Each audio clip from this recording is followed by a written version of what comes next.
What is up, guys? Wraec is here with a new video, and today we want to talk about Devourer EOS. A lot of people have actually asked me to do a video on her. Yeah, well, let's be fair. There were a lot of people asking me to do a video on her. There were a few diehard fans of her though, and they had some concerns, they had some problems, because apparently Devourer EOS is currently bugged. And I said, well, send me a video, we will take a look at it, and if there are some bugs, I will make a video on it, shine a spotlight on it, so that this may be fixed better sooner than later, I guess. So why would you even build Devourer EOS? I mean, she isn't the strongest hero, she never really was. She had some time where she saw play, maybe, probably mostly in the Panda meta, where you could scale attack pretty efficiently and then therefore obviously enhance her damage over time. But there are some other nice things that you can use. We have Dazzle, we have a few other abilities that are pretty nice. Why is there even Taunt in there? There is a description of Taunt there. Oh, because it's replaced by Taunt. Okay, I was just confused for a second. Yeah, Dazzle is a pretty strong ability, and I pretty much like it. Have to say, it is a pretty rare ability, honestly. We saw it on Russell in the past, now well, also on Devourer EOS now, and is one of the abilities that makes her pretty good. Oftentimes, I have to say, we just saw her as a suicide hero. To activate her last ability, the Engulfing Sun, to drain the energy from enemies and to activate some on-death effects, that was something that she was used for some time during the Star Alchemist Storm's Young meta, and nowadays the most players that have built her because she is one of the best talents in the game. And she's a talent for Doom Terminator Vulcan, who is arguably the best PvE hero in the game. So makes sense that a lot of people have her. And well, I would like to inform you guys about the bugs that this hero has. The way we will approach this, pretty easy. We will first take a small look at the skills, because you have to understand one or two things to understand the next step, and then we will take a look at the video Quake and Gravy sent me, and that displays some of the bugs that are happening and will make it possible for us to understand where the problem is. And then we will take a look at the other skills to see whether or not she might be good once her bugs are fixed. So let's start with that. The first thing you have to understand is her Destiny transition skill.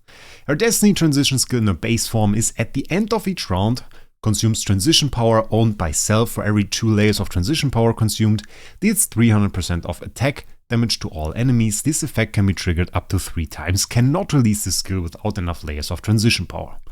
This alone, honestly pretty decent. I mean, if you consider a basic attack will give you 3 transition power, so it will activate 1 single time, leaving you with 1 transition power.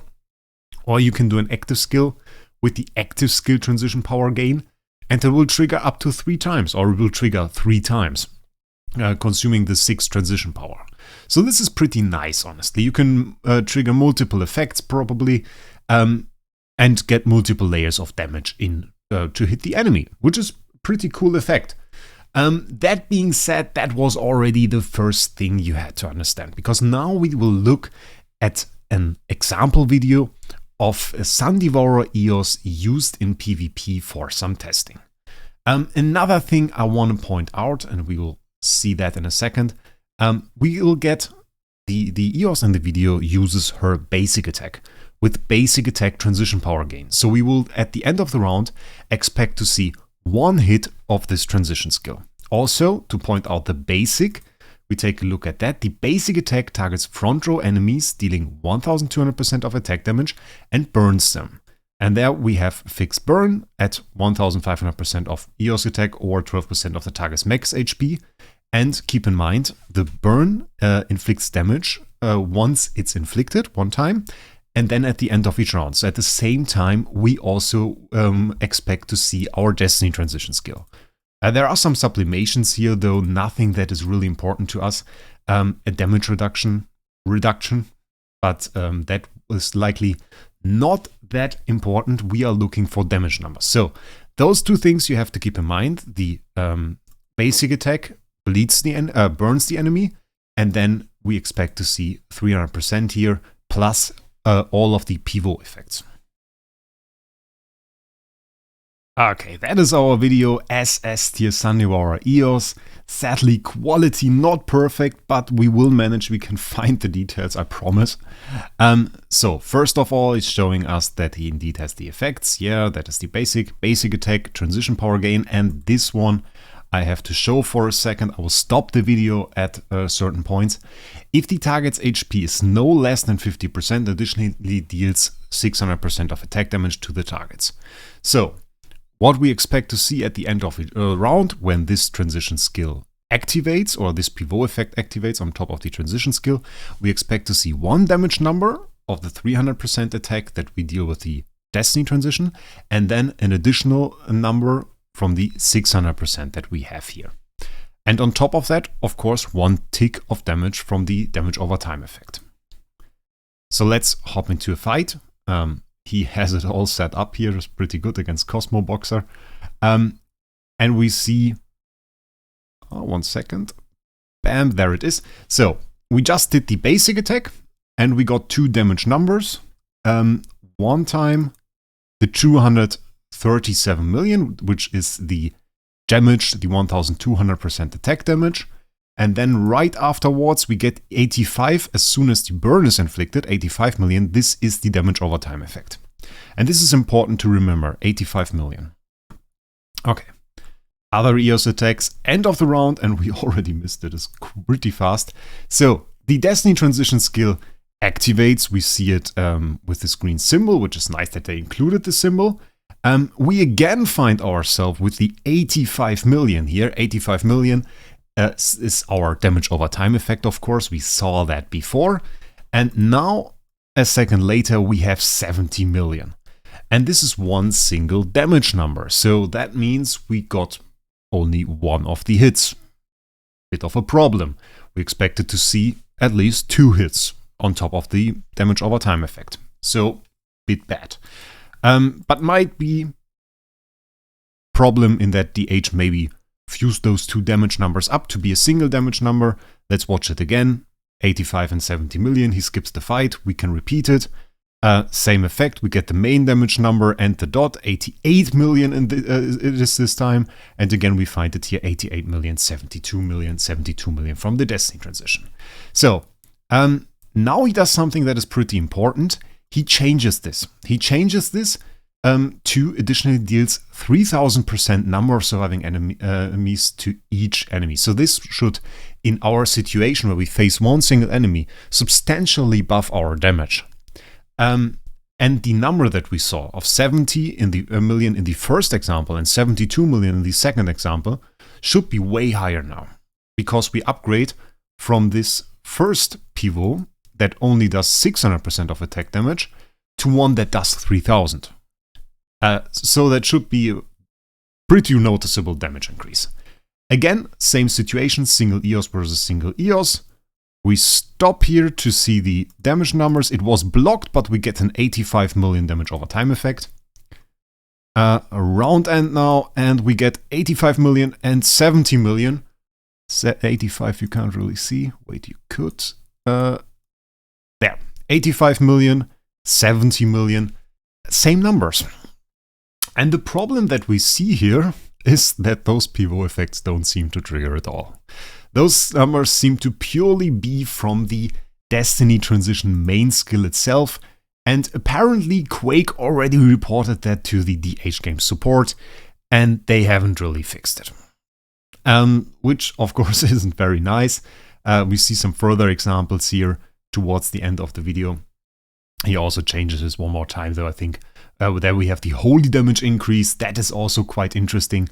One more thing that is not in the damage numbers that we can see, but holy damage has a symbol that we could find there at the end of the round. And there the round ended, and you can see there are only 2 debuffs, but no symbol for a buff for holy damage. So not even that works. Apparently none of those pivot effects really work. And that is, of course, a problem and makes the hero substantially weaker, and something that the DH should really fix. So what does it mean? Well, it just means that Sandara EOS is currently substantially weaker than she could be, because none of those effects from those 6 perks here are active. Well, the first one obviously is because she gains transition power, but the ones afterwards aren't. So that means she can't really use her abilities to any extent, really, and you just gain the benefit of divine power from upgrading her, and of course the extra stats for maybe your DTV. But if you want to use her as a main hero, which Kraken, Ravi, and the other protagonist of this video, Cosmoboxer, do, and you are a fan of her, well, then that is not good enough for you. So I would really ask the H to fix this hero, to make her pivot skills available, so that those guys can have fun with her. And at this point, I think it's time for us to delve into those skills to see just how good she could be once they really do that. So we already saw the first perks. This is nothing special. Again, active skill or basic attack, just whatever you want, go for that. On the next one, we have additional 500% of armor ignoring damage to the targets. Nice, armor ignoring, not that super valuable, to be honest. Then we have extra damage equal to 8% of the target's max HP, up to 1500% of Sandar's attack. Honestly, quite prefer that. And then the last one, we have a burn, additionally burns the target, dealing 300% of attack damage for 6 rounds. Usually I would consider this a little bit weaker, but if you run some burn related teams with some burn buffs, maybe a Star Alchemist Holmes in there, well, Star Alchemist Holmes Young in his Destiny transition has burn buffs. Arenia BQA has burn buffs, or damage over time buffs, I should say. If you run those, maybe this can be valuable. Otherwise, just go for the straight up damage. Can never be bad. But I would not go for the first option, to be honest. Armor ignoring, just not worth that much. On the next one, it reduces the target's attack by 15%, armor by 20%, or target speed by 20%. I would go for the attack, especially if we get multi-hits here. Multiple times reducing the attack, some synergy with DGN, of course. Very nice, we can use that. And this one we already saw. If the target's HP is not less than 50%, additionally deals 600% of attack damage to the targets. Honestly, don't really like that one too much. It is, of course, in a situation with maybe 6 full HP enemies, a bit stronger than the second one we already saw, because if you calculate that, 3000 divided by 6, that's 500%. This one is 600%. But this one really doesn't have a condition, and if you already killed an enemy, or 2, well, then you are in a position where this one deals substantially more damage. So the middle one I would quite prefer over this one. And then we have the holy damage option only for 2 rounds though. Multiple layers could be kind of interesting, depends on the holy damage stat you already have on her. If I look at my LFA, we're looking at like 180% holy damage, in which situation I probably would still go for this. This on the other hand, I mean, not too bad. Not too bad. It is quite a substantial holy damage buff. You can get like 3 times from a single activation of this Destiny transition skill, considering you are requiring an active skill, of course, with the active skill transition gain, where you gain 6 layers and she uses the ability 3 times then. But that could be quite a substantial holy damage buff. Other than that, I think this is one of the options that you want, either this one or the last one. Then we have this one, increases all damage dealt, some HP restoration or speed. I see her as an all damage. I'm not really the speed hero in my opinion. The HP restoration, I would leave that to other heroes.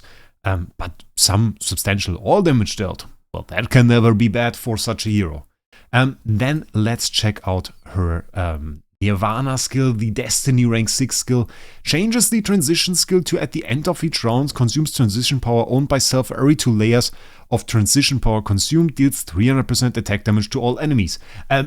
Which is the same as this, by the way. So there is no change till now. Now, of course, we get into the changes. And burns them, dealing 8% of the target's max HP damage for 6 rounds, caps at 1500% of the Devourer EOS attack. Honestly, that is a major damage increase. This effect can be triggered up to 3 times. So we basically see the same here, but on top of that, on top of the same effect as we have at the beginning, we get this strong burn that we inflict 8% of target's max HP for 6 rounds, very long burn, with a 1500% attack cap, and we still can activate it 3 times in a round, so we can inflict basically per hit 1800%, yeah, 1800% of EOS attack per single hit, and we can do that like 3 times from this one. So it's basically 5400%, but on top of that we get 5 more rounds of burn afterwards, which is even more damage. So it is honestly quite insane how much damage this does. Not boss damage in any way, but interesting to see such a buff to the ability in terms of damage, because 300% that's nothing. But this is honestly quite good. And afterwards reduces one random enemy's energy by 50. We take it. Energy restoration, always quite good. Would I use her as a damage dealer for bosses? Probably not. She's more of the large AoE type hero, though with this, she can focus her abilities down. I guess with abilities like this, 3000% extra damage, plus some damage over time. Maybe you can build something. Star Alchemist Storm's Young, add some damage over time there. Maybe it delays him even. Could be kind of interesting. I always figured I could do something like this with MFG, top buff team. Maybe you could build something like that with an SDE. Will be kind of interesting to see if maybe Cosmobox or Quake and Gravy go for that once the age eventually fixes those skills. Is she good or bad? To answer this question at the end, I would say neither nor. Somewhere in the middle, quite alright, quite good Destiny skills. I like Destiny skills in general that trigger multiple times or that have low triggering conditions. The more we dive towards or go towards those Destiny skills that rely on like 12 transition power, 16 transition power, 30 transition power, I don't know, large amounts, I feel like they get worse. Triggering those effects like this multiple times, having such effects, having buffs for your allies, in the case of Star Alchemist Storm's Young, for example, that you can trigger multiple times around, or damage options like Star Swordsman Mockman that can activate multiple times around Destiny rank 6. This is, I think, what we will see in the future once we can get Destiny rank 6 here, and what will be strong. And here we don't necessarily have that. We don't necessarily have those 6 times around effects that we know from Star Alchemist Storm's Young or Star Swordsman Mockman. But we still can get it like 3 times around in a full energy feed. We don't have some bad triggering conditions like we saw on Mystic Fairy Freya, where it only triggers on the basic attack and essentially made the skill useless for Flames Shrine or Star Expedition, where you try to keep up a full energy feed. No, we have nothing like that. We have an easy triggering condition. It just happens at the end of each round. Whether she's CC'd or something like else, or becomes CC'd after she attacked, doesn't really matter. It happens at the end of each round and will deal damage, which is very nice, obviously. So in that sense, I would say it is one of the better ones. It is not top tier. It is not top tier. She would have needed a very top tier Destiny transition skill to be an interesting hero to go for, in that sense. It is like you take the base strength of this hero, for example, a DTV. DTV didn't really get a great Destiny transition skill, but he's a great hero. So the power from the Divine Power plus some extra buffs makes him insane. Because he already is insane. She really isn't. She got a decent upgrade. Maybe like better than decent, slightly better than decent, I would say. But she wasn't really a good hero before. So now she's alright, I guess. And that's about my statement towards her Destiny skill. It's alright, I guess. And I think Cosmobox and Quake and Gravy using SDE will be quite happy with it. And that's about what I wanted to say about her. Leave your opinions in the comments. Do you like SDE? I think I personally do. If she was a bit strong, I would probably use her. But right now, there's just no place for her on my account. We are still on our way to 10,000 subscribers, by the way. If you liked the video, make sure you subscribe to the channel. And other than that, I wish you a great day. We'll see us in the next one.